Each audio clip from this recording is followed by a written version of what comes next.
Hello and welcome to the Moving Up podcast with your host, Adam Barlow. It's episode 47 and a bit of a different one actually. This episode is an interview I recorded with B, a presenter at Nerve Radio. They host a weekly show all about the same things we discuss on this very podcast, film. As a fan of the podcast, B had wanted me to guest star on Movie Maverick, and so, a couple of months ago, we sat down to talk about cinema etiquette, our favourite snacks and other fun topics. We could have called this a bonus episode, but Alfie and I have the vain ambition to say we've reached 50 episodes by the end of the year, and frankly, who can blame us? Not far to go now. We hope Christmas preparations are going very well, and keep an eye out for episode 48 where we reviewed Black Doves and Craven the Hunter. For now though, enjoy this cheeky extra bit of content. All the best.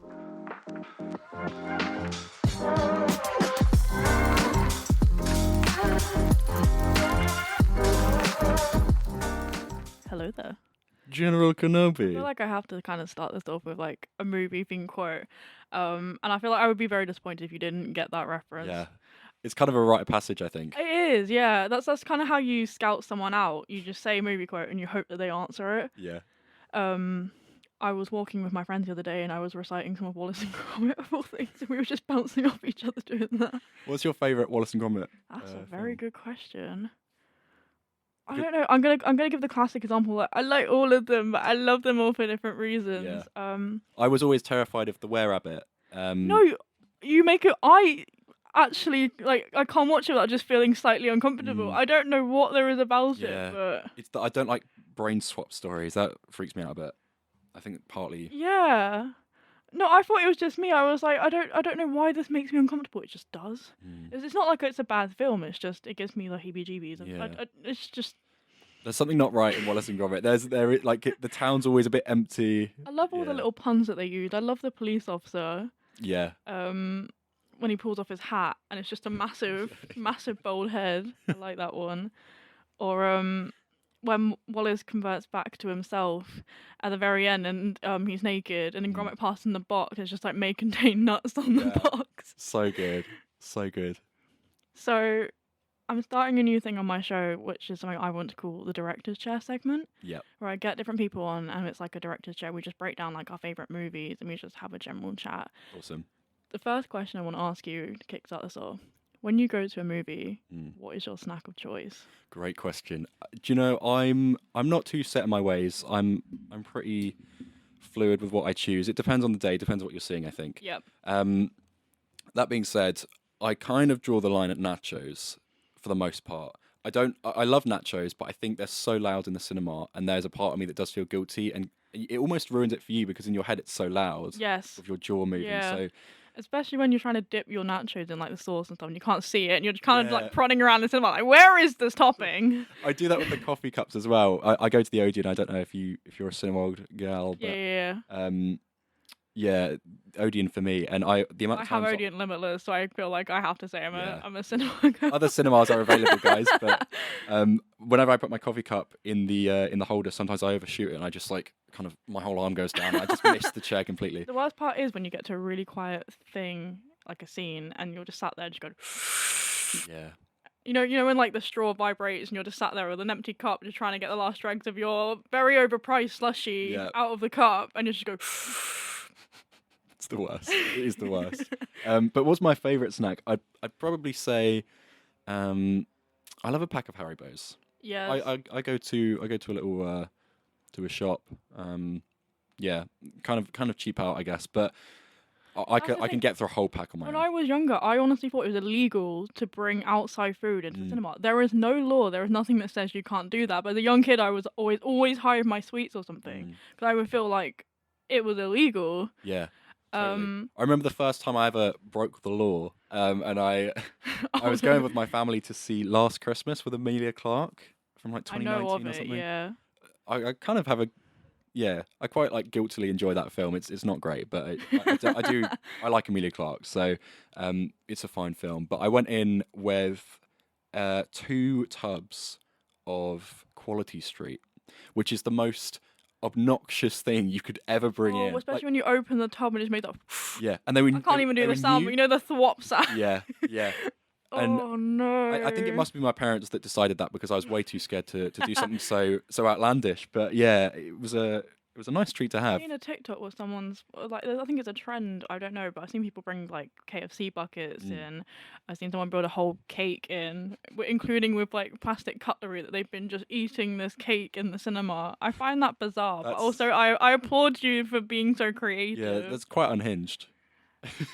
I don't understand it, but I respect it at the same time. Absolutely. Right, my next question for you, and this is gonna be a hard one as a movie. I'm gonna say it. What's your favorite movie of all time? Favorite movie of all time. Okay. Well, it's in my top 4, and I feel like when I think of the all-time greats, someone always mentions it if it's not me.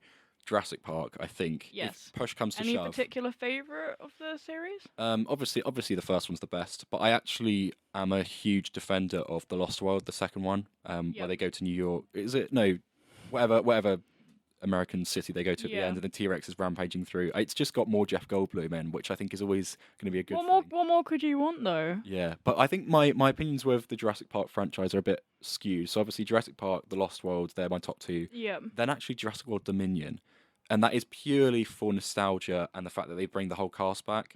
That is like in a lesser film, which I mean, I know a lot of people don't like that Did you film. go and, I say this expecting the answer. Did you go and watch the new ones in the cinema, like the IMAX cinema? I only saw Jurassic World Dominion in the cinema. I didn't see the other 2 in the cinema, so that actually might have an effect. But yeah, I went to the iSense screening for them. Yeah. I can imagine that would have been a little bit intense. Yeah. It was great though. It was so much fun, and I think Jurassic World Dominion is a really funny film. Yeah. I think the script is pretty decent, and you know the effects are pretty incredible compared to some Marvel stuff that we've had recently. So yeah, I mean, I don't mind. Have you seen Agatha All Along yet? Yeah. I quite like that one. I quite like the WandaVision when that came out, because that's what got us into Disney Plus. Is my mum was she saw WandaVision advertised, and that's what got us in there. And I wasn't really into Marvel at that point. I kind of knew of it and was like, superheroes, not really my kind of stuff.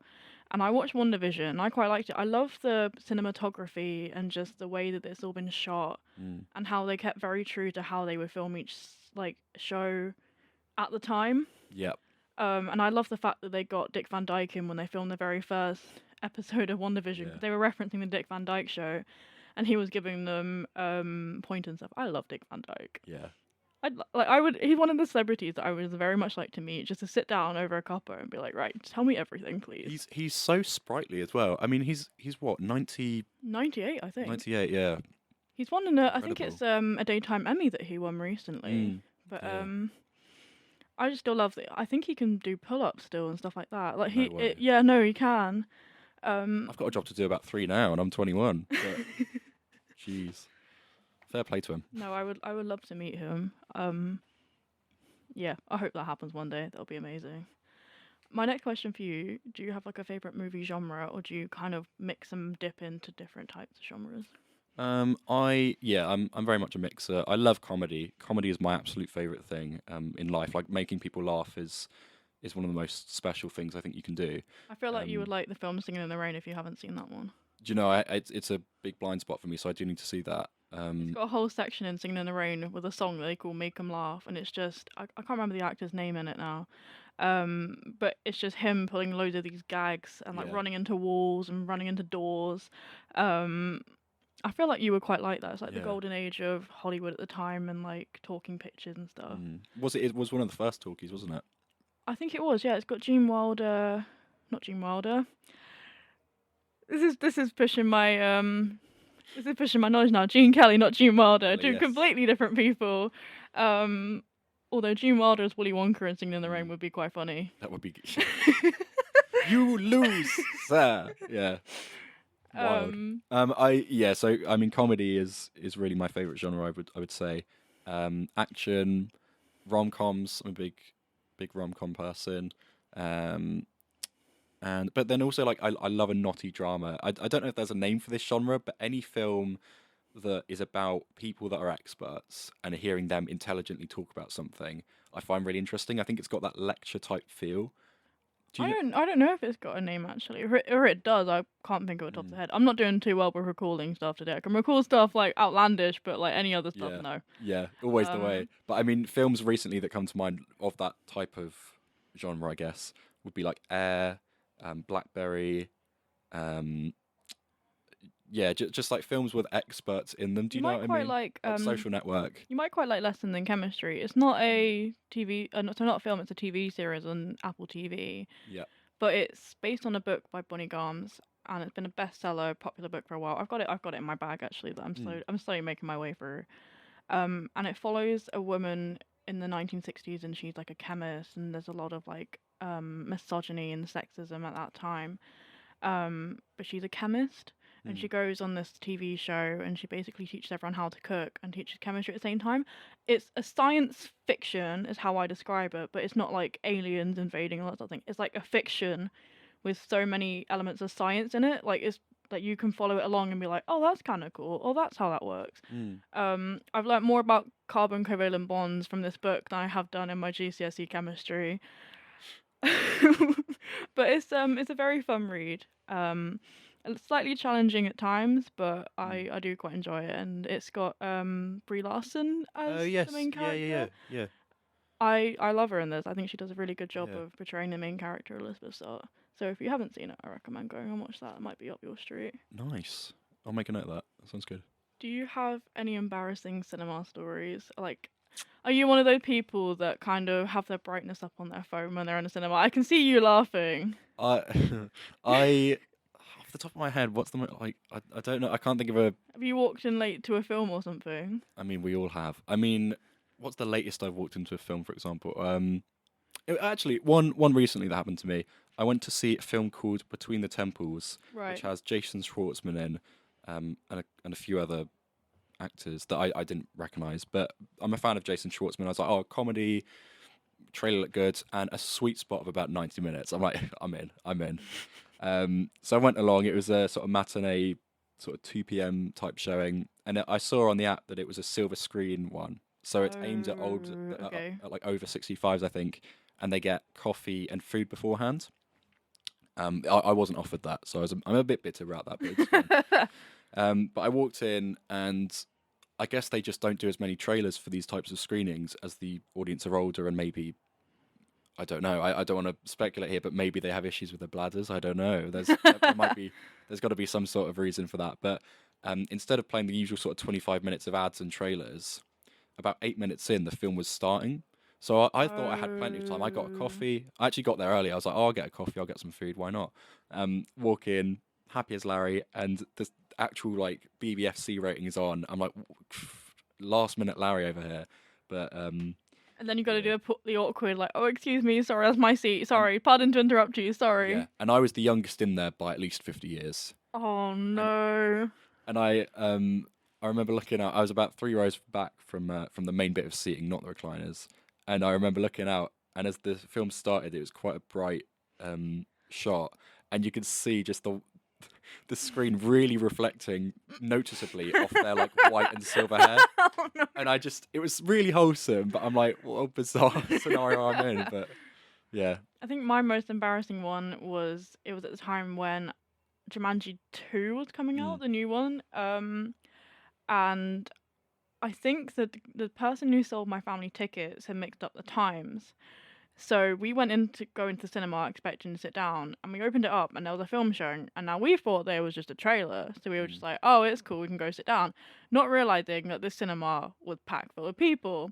And it wasn't until we got up to the seats we were supposed to sit in that my brother was like trying to go and find a seat that we realised, no, there are people sat in our seats. And we were just kind of like looking around, watching what's going on, and we realised, no, we are in the middle of a screening of Ferdinand when that came out with a bunch of people sat there, and it wasn't until about 5 minutes later it dawned on us, oh no, this is our screen, it's just we are like an hour and a half early to our film. So we did like the walk of shame out of the cinema, and we just waited out that hour and a half in the lobby. Oh my god.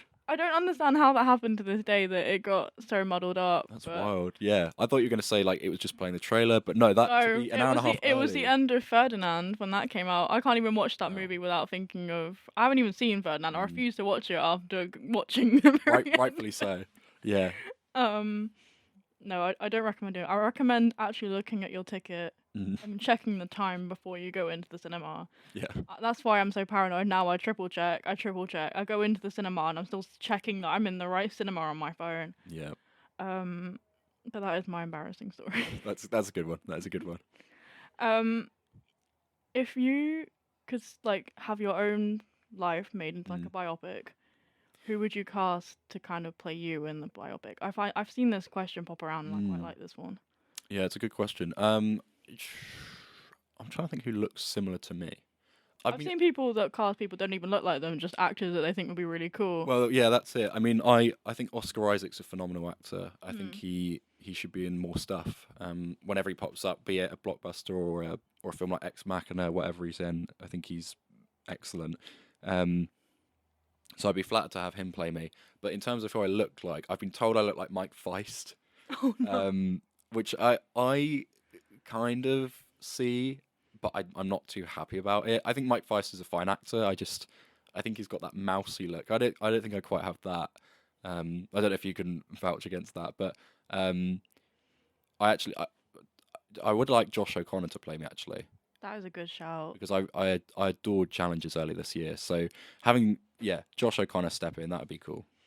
I don't really know who I want to play me. Part of me wants someone that looks like me. Part of me wants something that looks completely different. I could have like Dwayne the Rock Johnson playing me just to give him some contrast with all the movies that he's playing recently. Because he's been playing the same character. I'll give him me so we can have that contrast and hopefully get his Hollywood redemption story. Yeah. So Dwayne, if you want another story, I will cast you in my biopic. I will cast you as me. Yeah. I can see it. Yeah. Yeah. No, I just give him a ginger wig. I wouldn't mind keeping the muscles. Muscles would be cool. Just give me some validation, I guess. Yeah. I just can't imagine The Rock sitting down at a desk pretending to be a little 5-year-old me in school. That would. Yeah, they wouldn't cast any younger actors or anything. It would just be Dwayne Johnson. Yeah. Dwayne Johnson, and I could have Kevin Hart as another one of my friends. Yeah. I feel like I need to get Kevin Hart in my biopic somewhere. You can't have The Rock without Kevin Hart. Those So two go together like apple crumble and ice cream. Yeah. Who else would you have with who else could you have? Maybe Vin Diesel in there as well. I don't know, because Vin Diesel and The Rock didn't actually get on, so I don't want to call it. I could have Vin Diesel being my childhood bully, and then I could have more of an accurate representation or something like that. That would work. Yeah. That would be something like that. I've seen another trend as well, especially with Inside Out 2 that's come out. Like, which celebrities would you get to play like the little emotions inside your head? I like that one as well. Actually. Yeah. That's a good exercise to do. I could probably do this. Do you know, for Joy, I would actually have just her name's not Leslie Knope. What's her name? The actress that plays Joy in Inside Out. That's already a good shout. But I would actually Amy Poehler. Amy Poehler, yes, that's it. I might have Kristen Wiig as Joy. I think that works. Yes, I can see that. Rage, Nicolas Cage. I don't think I need to explain that. No. Fear, I would have who's like a sort of skittish, maybe Pedro Pascal, maybe him in like interviews. I think he's quite like jumpy, and I think that'd be quite fun. Yeah, no, I see that. I see that quite well. Who else have I got? Disgust and Sadness. I won't do the extended cast because we'll be here all day. Disgust, I would have. Who's quite opinionated. I'm trying to think. Help me out here for Disgust. Ironically, I want to say Kevin Hart for Disgust as well. Yeah. That works. I'll go with that. Kevin Hart. And then Sadness. Oh, or you could have Miriam Margolyes. Oh yeah, totally. That Yes, would be great. I'd like to retract my statement. As a Hufflepuff myself, I'll have. Yes, Hufflepuff's in the house. Let's go. I'll have Professor Sprout be my my Disgust. For Sadness, just off the top of my head, I mean, my celeb crush, Florence Pugh, she's got a great sad face. You know, like the Yeah. little frown. Yeah, that No, works. don't say that. Don't say that. It was real to me. Don't say that. Yeah, look, what is it she says in Oh, Don't Worry Darling, where she's like, "It was my life. You're not gonna take that away from me." Like that. I might be I'm gonna change your joy, Mm. Alison Hammond. Yeah. Yeah, okay. Yeah, I can have that. Yeah, Alison Hammond's Joy would work. I feel like I would change my anger to Danny DeVito. Yeah. It almost is like Danny DeVito voices rage. I know it isn't, but it really does feel like it because just the stature, bless him. Yeah, it's Danny Dyer. Danny DeVito. Danny DeVito. Or Danny Dyer again, though. Would work. I was watching Beetlejuice when it came out, and have you seen Beetlejuice? Yeah. Okay, I don't want to. I got jump scared by a cameo of Danny DeVito as the little cleaner. I was like, I recognise that voice, and then I saw him, and I was like, there's no way they've cast him in this movie. And he has what, 3 lines, and then dies. Yeah. Spoilers for Beetlejuice, I guess, but It's been out long enough. If you haven't seen it, you could have gone and watched it in the cinema. That's not my fault. You've had October, September even. yeah. Spooky month's gone. We're on to Christmas stuff I'm now. wearing my Beetlejuice socks. I thought Oi. I thought I had to come prepared. They are with fantastic. They Oh my are very gosh. comfy. But yeah. That's brilliant. My need final some. question to kind of wrap up this. On my show tomorrow, I'm going to be talking about food from any movie that you've seen that you would love to try. Ooh, let me think. I mean, ratatouille is the obvious answer, right? But You're talking about like the strawberries and cheese. yeah. Just strawberries and cheese, the most basic ingredients, I guess. What else? Let me think. I'm trying to think if there's something like Lord of the Rings, something that's quite like a big old feast. Yeah. I kind of want to try what they have in Spirited Away before they all get turned into pigs, where Chihiro and her family are just scoffing. Well, not Chihiro, but they're just scoffing Studio Ghibli stuff. Just the food just looks phenomenal. It's a good shout. To pick actually something, this is again another bit of a cop-out answer, but I saw We Live in Time early at the London Film Festival, and I adore that film. I gave it 5 stars. It's in my top 4 on Letterboxd. I love all the memes that come out about it, about the carousel horse. Yeah, and it's in the film. It is in the movie. Yeah. That's even better. It's it got a laugh from the audience, or for those that knew, you know. Yeah. But I would actually go with Florence Pugh's character is a cook in that film. Yeah. And some of the food she makes in that movie looks delicious. And she owns her own restaurant, I think, and some of the dishes that they bring out, it just I don't even know what it is that they're eating, but it just looks nice. Incredibly presented. There's one that I really want to try that I think a lot of people might agree with is Ned Flanders' hot chocolate that he makes Bart in the Simpsons movie. Yeah. Whereas the hot chocolate, the whipped cream, the marshmallow, the wafer, and then it's just the little Bunsen burner touch that he has. Yeah. I'm a connoisseur of hot chocolate. Are you? That is me. Where do you stand on like flavoured powdered hot chocolate? Do you like that stuff? As someone who has an entire shelf in my uni flat dedicated to hot chocolates, I can safely say yes, I do agree with that. Yeah. Love a mint hot chocolate myself. Oh yeah. I quite like, at this time of year I quite like a Bailey's hot chocolate. Yep. I quite like those as well. I got a coffee machine for last Christmas, and the other day went to Home Bargains and they have Bailey's macchiato, latte macchiato pods. So I've had a few of them. Although you do feel a bit guilty cracking one of them out at like 8:30. So maybe save it for the evening. Save it for after you've submitted your essays. Yes. Do it after you've done that. Yeah. Then you can celebrate. Oh yeah. I feel like after you've submitted an essay you need 4 or 5 business days to recover. So true. And just sleep it off. Yep. Knock one of those coffees back, and then actually I don't think you can sleep after one of those coffees. No, Can that's you? probably true. No, you can't. No. No. Wait for the coffee to die off, then sleep. You'll just have to go to the cinema, I guess, and kill some time. Yes. It's the only option. 100%. Thank you so much for coming on. It's been a pleasure. So lovely talking to you. Thank you. And hopefully I can get on. Hopefully I can get you on the show again soon. Yes, yeah. I'm planning on doing a Christmas movie ranking spoilers for stuff that's coming up. and I would like to hear your opinions. The thing that I'm going to be doing is that whatever's been said on the previous week is where those movies lie. We will not be discussing them again. That's where they finally stand. So if Okay. you come on the day after, there's no change in those rankings, even if you don't agree with them. There's stakes in this. There are. I'm gonna be on edge if I. Yeah. Okay.